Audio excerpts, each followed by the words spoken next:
I bought the new Battlefield recently, and fortunately it only gets like a 5 out of 10.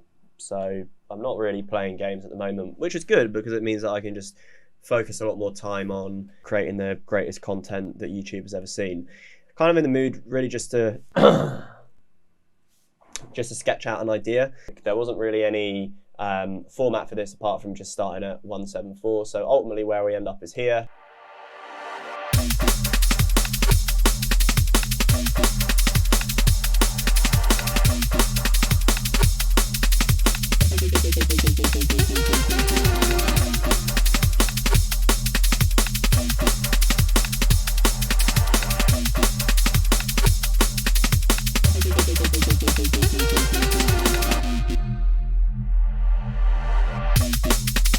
So yeah, we'll be just going through, talking through how I got to this point. I started off with the drums, and I added in the bass, and then some little kind of bits and pieces, and a saxophone, which was a lot of fun.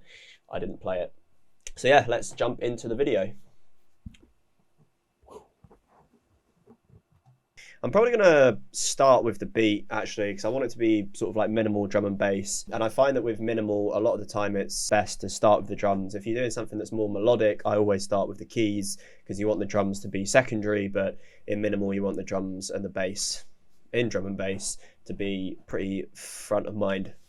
So I'm just going to see if I can find some inspiration, really. It might be a bongo. It might be probably going to be a snare. Or a very, very nice hat. What's this? Oh my lord, Dispatch Recordings. Yep, there's the inspiration. I'm only going to take the drums. Cool, let's make some music, shall we? Right, so we've got all of our lovely drum samples. And what we're going to do is we're going to create, as we always do, a beautiful, beautiful drum rack. So I think, first of all, a trick that I learned recently, which is fantastic, is if you have something like this, that's nice, but for what I'm going for is not quite tight enough. So what we are going to do is we're going to put this guy on here, which is one shot, keep it on beats, but then just drag this back. You can hear that. So it's tightening it up. And that sounds, if you do that with like bongos and hats and stuff, it sounds really good. So I just wanted the snare out of this really, so the rest of it can go. The one trick, I know that we've spoken about this before, but one trick is to layer different snares on top of one another so that you get slight variations in the actual snare hit itself. So now when you listen, that first one's like a lot higher. And what I actually want to do is cut these snares away so that we can process the snares together, which again is just another phenomenal tip I'll give you, is to process things separately and together. Pro tips. Even though it's going to sound exactly the same, we're able to then process these differently. So for example, what we're going to do is we're going to group these two together, and we're going to call this the snare group.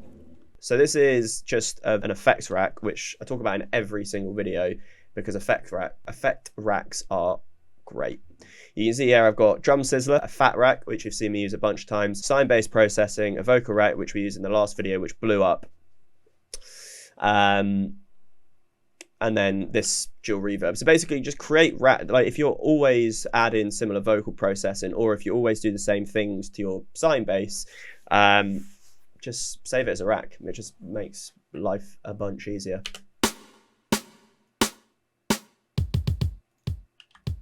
Now, one thing you can do is you can layer different hats on top of the kicks and the snares. So we got a hat there, we got a hat there, and then we're going to want another hat to fill in that space.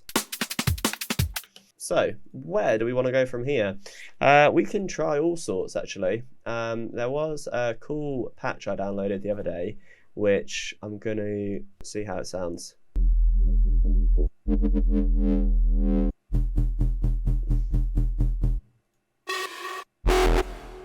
It was knife point. That's what it was.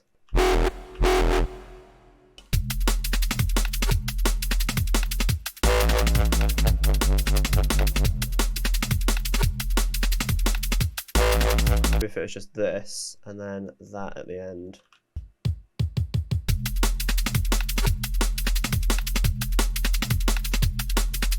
We want like just a little sort of sound in here that goes whoomp, but not that.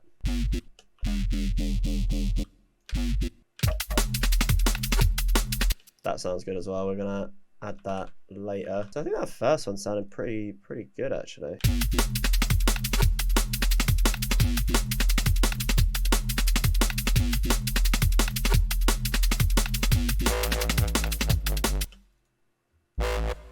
I'm not gonna lie, that sounds fucking awesome. 16, 16, 31. Try to remember that. 16, 16, 31. 16, 16, 31. All right, so let's go ahead and edit this first macro to begin with.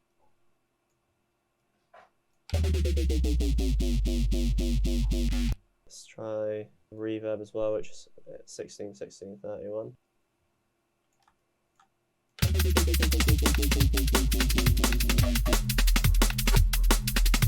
Let's not take any more out of there. We've taken enough. So I'm thinking maybe some like sort of like dubby techno chord style things. Dub techno. And let's see if they do like any sort of pads. Oh, look at that, pads. Nice. Yeah, something like that would be cool. Maybe what we actually want is the echo on only one of them. So not this one, but what we're going to do is we're going to just chop out all of this so that we just got that. See what that sounds like. I don't know if we even need these anymore. This is kind of taking on it's taken on almost a bit of a break style. So maybe like some horns would be cool. So maybe if we just had this first bit, that, and then sort of this last bit.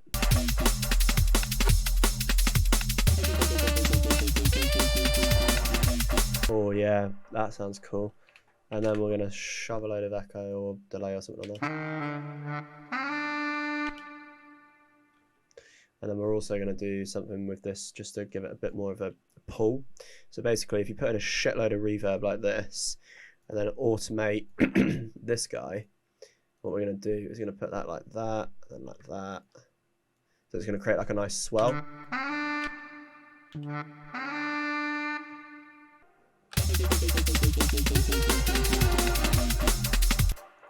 Yeah, I do actually want some more sort of dubby techno.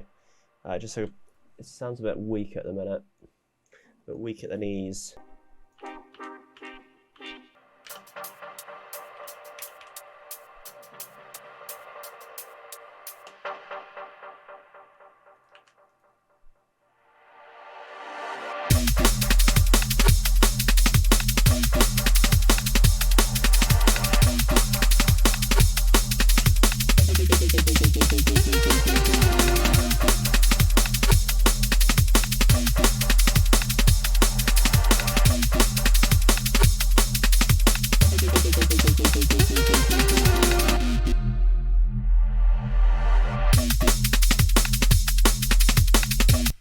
All right, cool. So yeah, really, I just wanted to sit down and write some music and just to see where it goes. If you like this video, please let me know that you've liked this video by commenting and liking the video.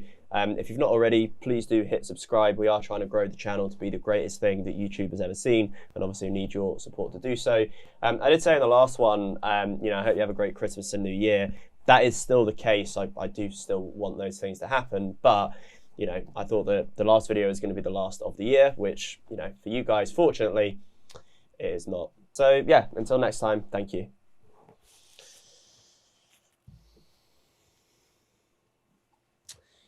Yep.